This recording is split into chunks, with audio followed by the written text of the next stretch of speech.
Honey? Skylar. Yep. Hey, it's Will. Who? It's Will. You know, the really funny, good-looking guy you met at the bar the other night? I don't recall meeting anyone who matches that description. I think I'd remember. Oh, all right, you got me. It's the ugly, obnoxious, toothless loser who got hammered and wouldn't leave you alone. Of the year. It's called Kids. Ladies and gentlemen, here he is, Harmony Korine. Harmony, come on out and say hello to the folks. Hey. What's up, baby? Want some lap dance? Perfect. I remember you from Juvie. How you doing?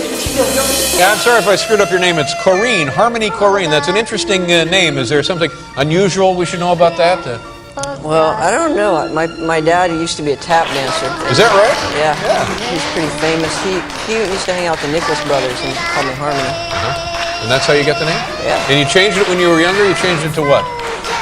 To harmful, because I thought it would be, tougher, because I used to fight a lot when I was little. You fought a lot? Yeah. Did you win? Were you a good fighter? Not very good. Yeah. Got started as a writer-director, probably just watching movies as a kid, and then wanting to make films.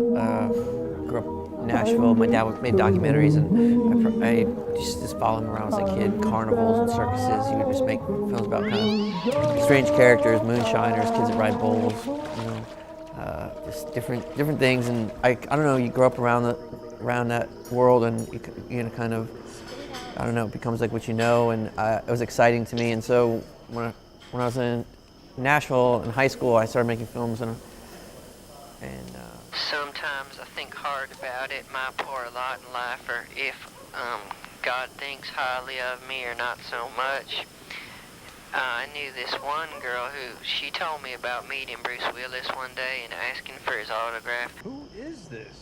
And once I seen that guy, Phil Collins, buying a pair of cowboy boots, or I don't think that much the way a girl don't talk to me, or if she thinks something bad about me, or I don't know, I just kind of let it go by, or go by me, I guess, don't matter.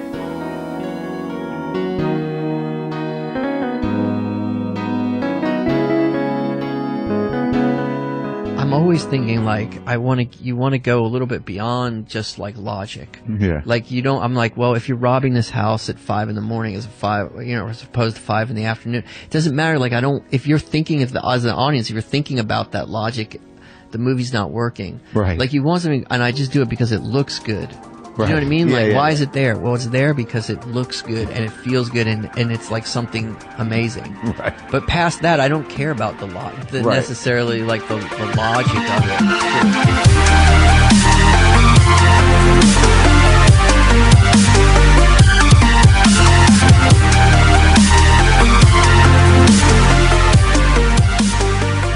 I want to make sure when this movie is like no one's ever really comfortable for too long. I didn't want you to ever just be able to like just sit there and get like lost in it. Like I wanted there to be like that physical component, like you were having to ride with it or something. I thought that the movie should be based on something that was more like a pop song or something, more that had hooks and where there was like a catchiness to it. It was very quick, and then it would just kind of disappear into the night somewhere. It was something that gets lodged in your mind, and then bam.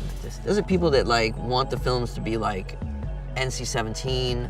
I would just want to see his movies just play in 5 theaters in America, and like again, it's like it's boring to me. Like it's culturally boring. It's stifling. It's like you don't want to just affect the culture in this way. That's like you don't want to just be hitting your head on the ceiling.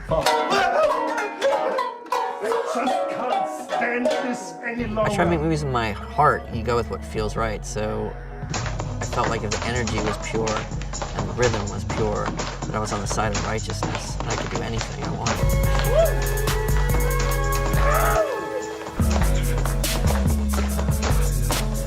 Nothing is right or wrong. Like once they become the character, once we're in the location and it is the movie, then it's all just becomes the decision that you make, and it's all kind of all perfect. And then sometimes the mistakes are the more interesting. So you set up a situation where anything can happen, and then you also express the fact that they need to be bold and go for it. 8, 9, let's be children forever.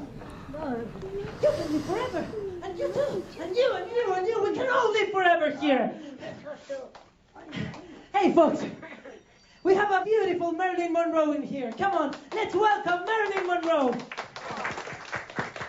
Usually when I make movies, or I get to the point where I can make a film, it's just or write a film. It's because like I've accumulated enough images that that I feel like, oh, okay, now I'm at a point where I can actually like I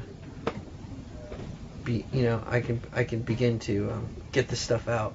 That I've like amassed enough images and there's enough dialogue and character in my mind that I feel ready to make a film. But it was great fun to meet you. And continued success. And you must be, oh, sure. We'll be right back. The only time in my life I ever feel like when I'm on the set and I'm shooting and I'm working, that I'm actually in a place that I need to be, that I'm doing the right thing.